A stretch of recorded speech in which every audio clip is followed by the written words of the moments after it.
just to recap that, we have this particular distinctively shaped hexagram, number 23, mountain on top, very top heavy, mostly yin. This relationship with Kun, the mother, and the nuclear is the mother. And also hexagram 23 is, in terms of the tidal hexagrams, followed by Kun hexagram 1, which is all yin, all dark, everything's gone. You know, it's a time of waiting.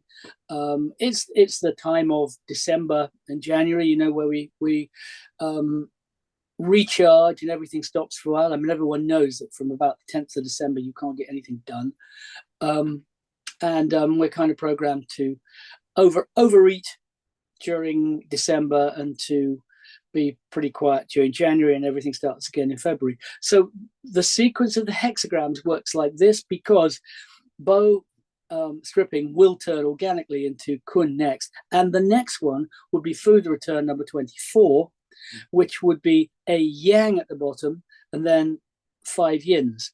So there's something very much about this darkening of things, this end of things, and bow is a pretty remorseless hexagram. If you've looked at the lines, they're kind of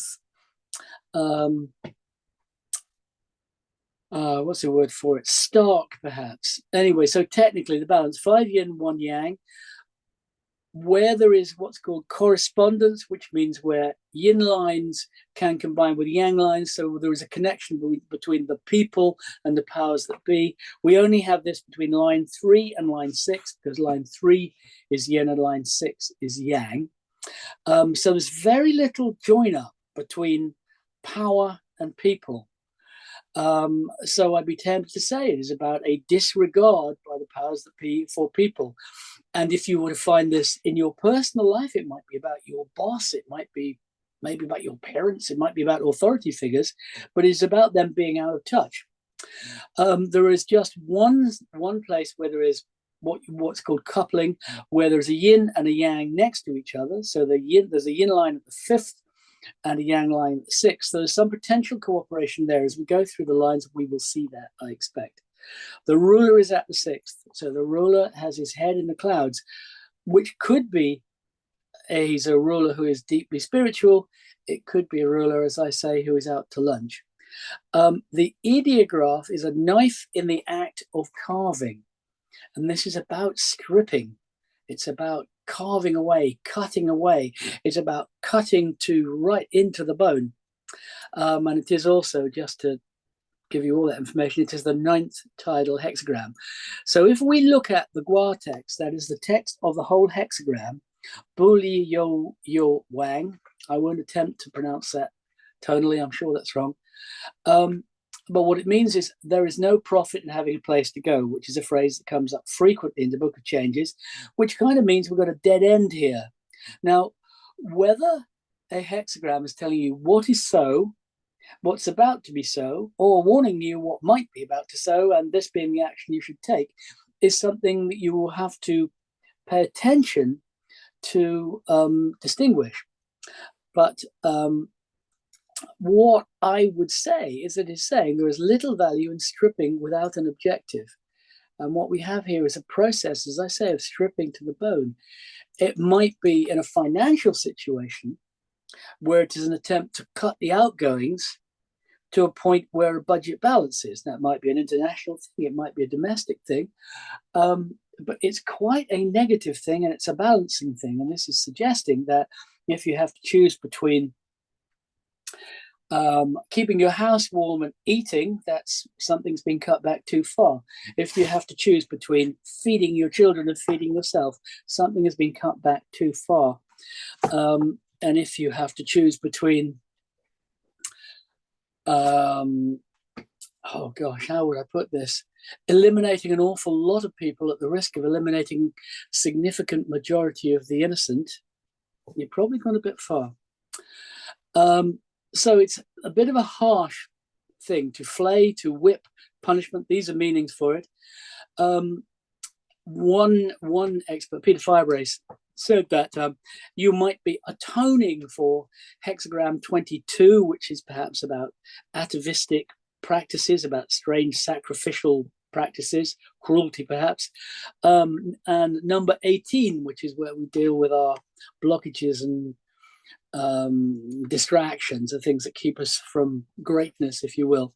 But peeling is a traditional but a risky form of divination. I mean, I think there are even cultures that would do it to people to see kind of, what they could divine from it. Not much fun. It looks like self-indulgence has led to decadence, which is following on from power. This hexagram is not always negative, but it's not easy. And it's suggesting that the superfluous is going, and where we draw the line at superfluous is important. And also, where in hexagram 45, we're talking about the quality of leaders. In this case, it's clear that the leaders are rubbish. That's what this is suggesting, that there are certain people who need to be removed from high office. The mountain falls over. It is top heavy. It's got too much yin underneath it. The toppling of a regime is one of the meanings that are read into this. But the structure of a building, the structure of a government, the structure of a nation, the structure of a family needs to be respected. So there is a stricture to be careful not to strip away a surface without a real purpose. I can't remember who I got that from. Is that O'Shaughnessy possibly? Anyway, careful not to strip away a surface without real purpose. The roof is falling in. Cutting has gone beyond the quick. You can't replant the felled tree. Carbon capture is a very problematic principle. Once you have felled a mature tree, you can't put it back, and you can't replace slaughtered people, and especially not children. It's wise to accept the situation quietly, if not passively. Only extraordinary grace from above can remedy this dilapidation.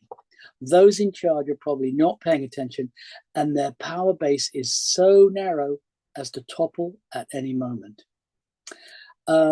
These lines actually remind me of Homer Simpson's response to being told he was about to die, where he goes through denial, anger, bargaining, depression, and acceptance in about 10 seconds, if you remember that from The Simpsons. A lot of truth in The Simpsons. This is the ultimate hexagram of letting go. Things must die to be reborn. We have to let go of things in order to allow them to grow. If we love something, we let it go, that kind of stuff. It's hard to do. It will feel like you're losing something precious, but its value is past. This is the gateway into darkness. It's a strong warning, and there is no advantage in having a place to go. So you can't actually make goals just yet. You have to wait until they emerge. Halfway through the hexagram, they may appear, and we will look towards the end of this at how we can deal with this as actual forecasting. Interesting. Last month was a very interesting month in relation to hexagram 45. I'm sure it didn't escape anybody that we had invoked considerable power, and the world is in a very strange state right now. But I don't want to make this too time-based anyway. The force is not with you if you've pulled this hexagram. Collapse, chronic disorders, the naked truth, looking in the mirror. No one to rely on while the yin undermines the yang. This will follow you. The yang is undermined without resources. You need the patience of the mountain. The landslide is when the mountain collapses. And you need the patience of the mountain, but actually there's a point here where the immovability of the mountain possibly gets in the way before this changes over. The 6 yin lines undermine the solitary yang. It's very unbalanced. Gradually, because there's no thunder here. If there were thunder here, things would be happening. And there's not thunder in the nuclear. There's thunder nowhere. This is going down. And what it says in the text is inferior men crowd out the virtuous, gathered together in hexagram 45. So we maybe found good guys to lead us or good women to lead us in hexagram 45. They're nowhere to be seen right now. So when stripped is the instruction best to lay low, not responding like hexagram 49, which you might call provocation, lake over fire, or hexagram 13, Tongren, heaven over fire, joining together. That it's not quite the time for that. This is very final, very portentous, like number 29, which is can darkness, but you'll notice that number 29, as you might expect, is followed by number 30, but that's the first half of the Book of Changes. Don't ask me to explain right now why it's 30 out of 64 is halfway through. There are good reasons for it. But hexagram 29 is darkness, water over water, darkness on the water. 39, difficulty, trying to get water over a mountain. 47, exhaustion, willful exhaustion, taking on too much. Those are related to this, a similar kind of final feeling to them. Mountain crumbling into earth, high falling to low. It relates to Scorpio. I know nothing about Western astrology, but it's interesting. It's Scorpio and also Samhain. The gateway into darkness, a strong warning, collapse, an aspect of malevolence, degradation, potentially losing all, an unstable house. The roof, like hexagram number 28, preponderance of the great, which is lake over wind. Too much yang in the middle, the ridgepole's going to go. 23 is collapse, followed by the reversion to the earth, followed by further return. And the ruler is the 6th, of course, because light always follows dark. So there is hope in this, but the first few lines don't tend to suggest that. So let's look at you should have this a printout with the Yao text, the line texts on. The first line, 6 at first, is firm. I've put firm and correct. It's firm and incorrect, actually. Anyway, it's a yin line at the beginning. It should be a yang line at the beginning. Bo chuang yizu mi chen shong, to strip the frame of its feet, to disregard the divination misfortune. So this is about the legs being taken off your bed. I mean, it's like the shirt being taken off your back. It is a very personal deprivation. What we're being given here is an obvious omen in the first line, and the implication is that someone who's drawn this is not good at taking instruction from the universe. It looks like this obvious omen has been unheeded. So if you've been receiving omens of doom or difficulty, you may have been, breezily reassuring yourself, and possibly you need to heed them, because sometimes we need to look into the darkness in order to see the light. As Oscar Wilde said, we are all of us in the gutter, but some of us are looking at the stars. But the inflexibility of this hexagram is catastrophic, which will become clear later. I've written here, Macbeth doth murder sleep. You may remember that in Macbeth, Lady Macbeth can't sleep anymore because of what she's done. There's something about that kind of personal fear.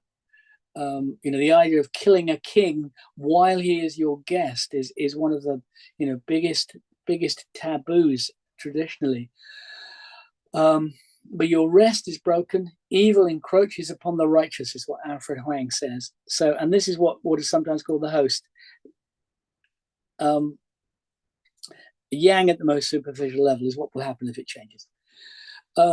6 at the second, Bo Chuang Yibian Mie Chen Chong, strip the frame by cutting it apart.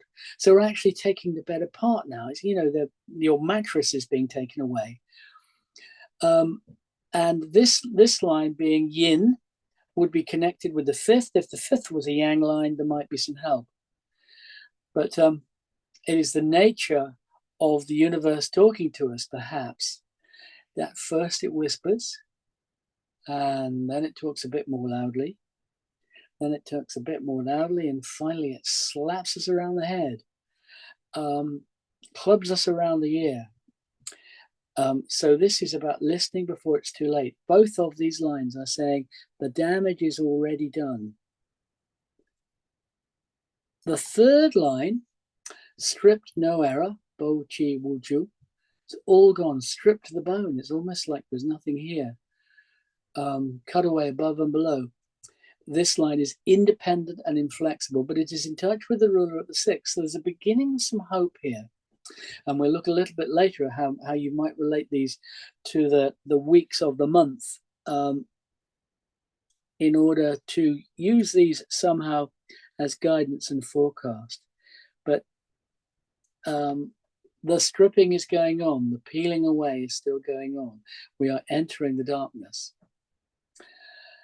And, you know, there have been fewer darker times in the history of the world, I think. The events of this week will resonate, I think, for centuries. But we'll see. 6 at the 4th, Bo Chuang Yifu Shong, strip the frame of its surface. We're still, you know, we're taking the varnish off the wood now. Too far now, the concealed rises up, and this time it's personal. You've dug too deep. It's as if you went, you know, from red to amber to green and then back to red. It's as if you have dispensed with resources that you're going to need again.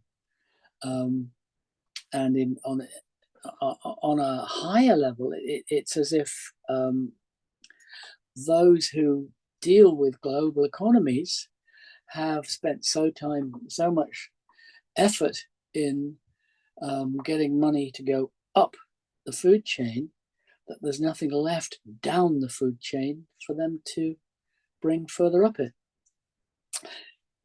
Which brings us to the 6th at the 5th. A string of fish use the palace residents' favor, without doubt advantageous. The tide has turned here. What does this mean? Well, the string of fish is generally equated to the first wife of the emperor, and the group of subsidiary wives or whatever, secondary wives that follow her. They're actually the Chinese emperors, the wives had a rota. They had a you know a night on duty, and the top queen got the night of the full moon. And some emperors had so many wives they had to share. I mean, it's no surprise that Chinese emperors got a bit distracted and left it all to the eunuchs. But what we have here is a suggestion of calling in favors, of making a connection. The 5th is the ruler, even though it's yin. And this is saying that what you need to do in whatever conundrum you're in, you know, personally, internationally, commercially, or whatever, you need to network, and you may need to network at arm's length. I mean, you may need to network to someone who networks to someone who networks. In Chinese astrology, you'd probably be looking for rabbits, but you're looking to be connected with power, and you need to be prepared to do what it takes. Calling in favors and connections, and one meaning of this is pillow talk, which is, you know, a connection with one of the wives, however that was, you know, however that came about. 9 at the 6th, a ripe fruit not eaten. The superior man gains transport. The superior man has somewhere to go now. And Junsa, this thing, the superior man, like in Jewish imagery, the word is mensch. It's someone who does the right thing, the superior man. So this is suggesting that someone could be strong enough to be up there, connected with heaven, but also connected with the people. But you will need to work hard to get a connection with them. Small men strip even thatched huts. So there's a contrast being drawn between the superior man, who may find a way through this, and the small man who's now gone beyond stripping the bed to taking down the rafters and pulling up the foundations.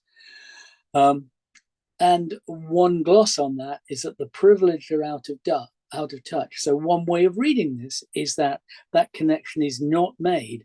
It is just too far away. And next is darkness, and only beyond that is there light. Now, if we look at this from the standpoint of forecasting, and that's one of the things where working towards as a group, I hope. We can look at it line by line. So there's a couple of things that you need to know. This hexagram, of course, relates to the water pig, not just any pig, to the water pig. On the Chinese compass, it's around 350 degrees northwest. What's called the Zhuanggong Da Gua, which in a way is a statement of its power is 6/6. But anyone who understands Zhuanggong Da Gua will know that it means that power is way out of time. 6/6 was powerful a long time ago. So the point is, you can only cut back so far. You need to move forward at some point. If you have a choice between creating further resources and cutting back on your use of the existing ones, the only way forward is by creating further resources. Anything else is a mistake, is the implication of this. So looking at the way these change. Line 1, stripping for no good reason is like stripping a bed of its legs. It's about nourishment and support. Rumor, slander, fake news driving out truth and the true. So the change, if we change the bottom line, we will get hexagram number 27, Yi, the corners of the mouth, sometimes called jaws, which concerns itself with nourishment of two sorts. The nourishment of eating appropriately, but also the nourishment of saying things that are useful. So you might treat this line as being the advice as to how you deal with this.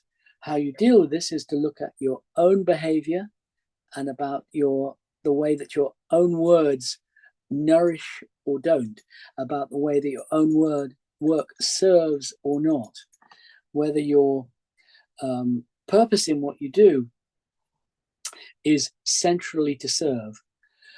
Line 2 is the middle of 3 yins, like stripping a bed of its frame. Now it's personal, caution, discretion, flexibility, missteps can be fatal. The bed offers no support at all now. There's no rest for you. Central, correct, but no correspondence. Line 2 does not connect with line 5, which would normally be the ruler. So it's a bit adrift. The people adrift still. No help from above. Inferiors are rising in power. There's all this text about how the leaders cannot be trusted. Very unstable politically, no relief, something hidden and inaccessible. The change is to hexagram 4, which is called youthful folly. It's the one that traditionally comes up if you keep asking the Book of Changes for advice inappropriately. But what it is saying is that something impossible is being attempted. It is suggesting that the reasons for this chaotic downfall, this end of dynasty kind of process that's going on, is because those who are in charge are not taking note of how they have failed. This is Homer Simpson's stage of denial. The water is hidden. So youthful folly, which is water over thunder. I notice the character is wrong. It's water over thunder. So it's mountain over water. I beg your pardon. Mountain over water. I'm talking nonsense. Mountain over water, which is called a demonstration of youthful folly. I mean, how would you attempt to take a mountain over water? They're not such a great idea. And that I wasn't talking about the times. The first line kicks in on the 8th of November, so that's next week. The next line kicks in on the 13th of November. So in some sense, the week from the 13th to the 18th is ruled by that last hexagram. Line 3, appropriate reduction. So we're looking at a place we might deal with this. And the hexagram it changes to is hexagram 52. Again, everything stops. So this is inflexible. It's saying enough is enough. there's a suggestion that confrontation is inevitable because someone is saying no here. Something about friends in high places, a rescue, escape due to higher connections, because line 3 will connect with line 6. It's incorrect, not central, but it is at the top and it's resonant with the 6th. There is solidity in retreat. It is immovable, meditative, perhaps, a strong defensive position. So perhaps something is changing. And I think of those lines from Rudyard Kipling, if you can keep your head when all around are losing theirs and blaming it on you. There's something about this line that is saying that this cannot go on forever. This needs to be stood against. Stillness is useful at this point. If you're examining this in relation to a question that you've asked the Book of Changes, stillness and not flexibility, being kind of rigid, kind of unchangeable, immovable. Which brings us to line 4, stripping away the skin, nothing left to cut. Disaster is approaching. So we're pretty much at the heart of darkness, at the nadir, at the dark night of the soul. Interesting, that phrase, dark night of the soul, comes from John Milton's Samson Agonistes. And Samson was eyeless in Gaza. Eyeless in Gaza. There is no escaping. Occupants destroyed along with the structure. The bed breaks.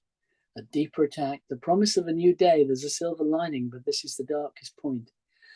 The future looks better than the present, and it is better. The crisis leading to this may have been a blessing in disguise. So we get hexagram 35 by changing the 4th line.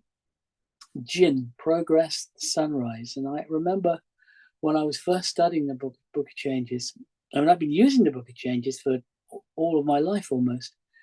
I read the most inappropriate books when I was small, but I've been studying the Book of Changes for about 25 years. And I remember attending a workshop with the legendary Peter Firebrace, who's a very, very, very respected acupuncturist and a remarkable interpreter of the Book of Changes, many of whose ideas I have been influenced by. And him talking about this being about the plants and the trees reaching up to the sun in the rainforest as the day breaks. So it's full of hope and a possible change. 23rd of November. The 23rd of November in a water rabbit year is a very important date in American history. And it might be worth being aware of that. Line 5, the Queen advances to the King's favor with a group of court ladies. So these fish are court ladies. There's an ambiguity in the Chinese language. The tone changes. The 5th line is the primary wife who is leading someone, the other wives, to the king. And corruption transforms due to a lady's guidance. The word chong here is about giving favors. This is central, powerful, but incorrect because a yin line shouldn't be at the 5th. And this may be about the 5 days leading up to the full moon, which of course was the first wife's lucky night or not. Wives perform in order of precedence, top wife at full moon, possibly the most fertile time. That may be what that was about. But it's a turnaround now. Truth and integrity prevail against the tide. Support from the right person. And it becomes Guan, the watchtower, if you change the 5th line, which is wind over earth. And it is about watching and waiting. I mean, that implication of, a watchtower like the Jehovah's Witnesses image of the watchtower, which is, gosh, that's from the Bible, isn't it? It's from the Old Testament somewhere, the watchtower. Anyway, it is about watching and waiting and intervening when possible, choosing your moment, about observing the Tao, about when you take action. And the thing I always think of with hexagram 20 is of, was it Wim Wenders' Wings of Desire, where the angels are up on the top of the cathedral and they're looking down at the folly of the human beings and their own relative impotence to change things. But as I say, relative impotence, because as I recall, they fly down and change things every now and then. And the watchtower is about watching and waiting while the wind blows over Earth, but every now and then intervening. So this is a positive progress from the beginning. So we've got to this point of extreme impoverishment, but we're now working our way out of it by calling on favors, by networking, if you like. And we come to line 6, which is hopeful. Some people interpret this as being not hopeful. And as I say, you can look at these things as describing what's so, describing what needs to be done, as warnings. You have to intuit that for yourself. About one interpretation is that evil inevitably self-destructs and fresh virtue emerges. The Chinese text talks about a large fruit not being eaten by the 5 fishes or ladies. I mean, I don't know whether the emperor is the large fruit, but the person of integrity is supported by the people. So this is like hexagram 45. This is about integrity being the way through. And there has been a lack of integrity lower down in this. And perhaps there is a learning. Perhaps there is a palace revolution. Perhaps there is a change of regime. The noble or superior man, the junsa, can rule with integrity, and the inferior person can't, because sooner or later they come across temptation or whatever. The closer people are to power, perhaps the more likely they are to do that. But the yin self-destructs, integrity survives at the highest level. So this is a yang line, which is always closest to the light. The top line is closest to the light, even if neither central nor correct. And this hexagram, the hexagram that is created on the 3rd of December, which will be the day after my first session on the Wood Dragon, the Zoom session on the 2nd of December. The change is on the 3rd, and it changes to Kun, the receptive, which keeps coming up in this process. Very much about this. Kun is called the receptive. I think that is something to be looked at closely, because it can be looked at from a patriarchal standpoint as being just sort of mute acceptance. And I think Kun is about a lot more than that. Kun is about empowerment and about allowing, about containing ego. There is there's a lot in the Book of Changes about that, about being aware of ego. I mean, ego is inevitable and not illegal, but focusing ego in a way that it is not self-indulgent. So that is the process of that. I mean, there is much more that could be said about it, but I think for the time being, that is all I have to say.